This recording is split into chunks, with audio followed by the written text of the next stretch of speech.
ಸ್ನೇಹಿತರೆ, ಪವಿತ್ರ ರಂಜಾನ್ ತಿಂಗಳ ಶುಭಾಶಯಗಳು.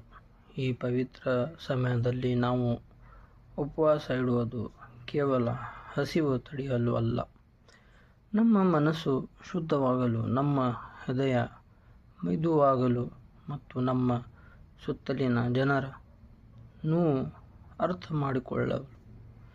ಇಂದು ನಾನು ಒಂದು ಮುಖ್ಯ ವಿಷಯ ಹೇಳಲು ಬಂದಿದ್ದೇನೆ.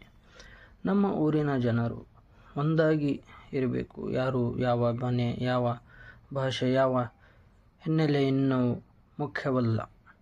ಮುಖ್ಯವಾದದ್ದು ನಾವು ಎಲ್ಲರೂ ಮಾನವರು. ರಂಜಾನ್ ನಮಗೆ ಕಲಿಸುವ ದೊಡ್ಡ ಪಾಠ ಏನು ಗೊತ್ತಾ?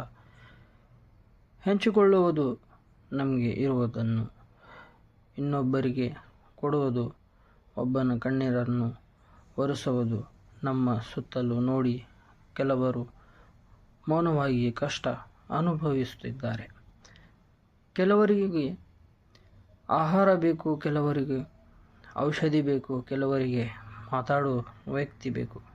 ಸ್ನೇಹಿತರೆ, ಒಬ್ಬರ ನೋವು ನೋಡಿದಾಗ ನಾವು ಮೌನವಾಗಿದ್ದರೆ ನಮ್ಮ ಉಪವಾಸದ ಅರ್ಥವೇನು?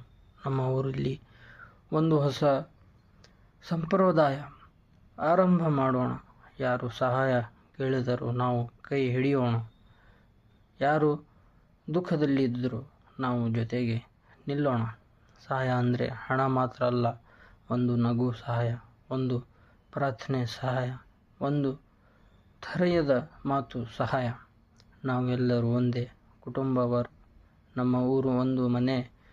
ಅದರಲ್ಲಿರುವ ಪ್ರತಿಯೊಬ್ಬರು ನಮ್ಮ ತಮ್ಮಂದಿರು, ಅಕ್ಕಂದಿರು. ಯಾರನ್ನು ಬೇರ್ಪಡಿಸುವ ಮಾತು ಬೇಡ, ಭೇದಭಾವ ಬೇಡ, ನಮ್ಮ ಮಧ್ಯೆ ಗೋಡೆಯು ಬೇಡ.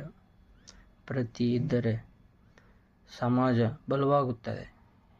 ಏಕತೆ ಇದ್ದರೆ ಸಮಯ ಚಿಕ್ಕದಾಗುತ್ತದೆ. ಮಾನವೀಯತೆ ಇದ್ದರೆ ಆಶೀರ್ವಾದ ಹೆಚ್ಚಾಗುತ್ತದೆ. ಈ ರಂಜಾನ್ನಲ್ಲಿ ನಾವು 3 ನಿರ್ಧಾರ ಮಾಡೋಣ. ಮೊದಲದು, ಪ್ರತಿದಿನ ಕನಿಷ್ಠ ಒಬ್ಬರಿಗೆ ಸಹಾಯ ಮಾಡೋಣ. ಎರಡನೇದು, ಯಾರ ಬಗ್ಗೆ ಕೆಟ್ಟ ಮಾತು ಮಾತನಾಡಬೇಡಿ. ಮೂರನೇದು, ನಮ್ಮ ಊರಿನ ಶಾಂತಿ ಕಾಪಾಡೋಣ. ಸ್ನೇಹಿತರೆ, ನಾವು ಒಬ್ಬರಿಗೊಬ್ಬರು ಬೆಳಕು ಆಗೋಣ. ಕತ್ತಲೆ ಹೋಗುತ್ತದೆ, ಆಶೆ ಬರುತ್ತದೆ, ಸಮಾಜ ಬೆಳೆಯುತ್ತದೆ.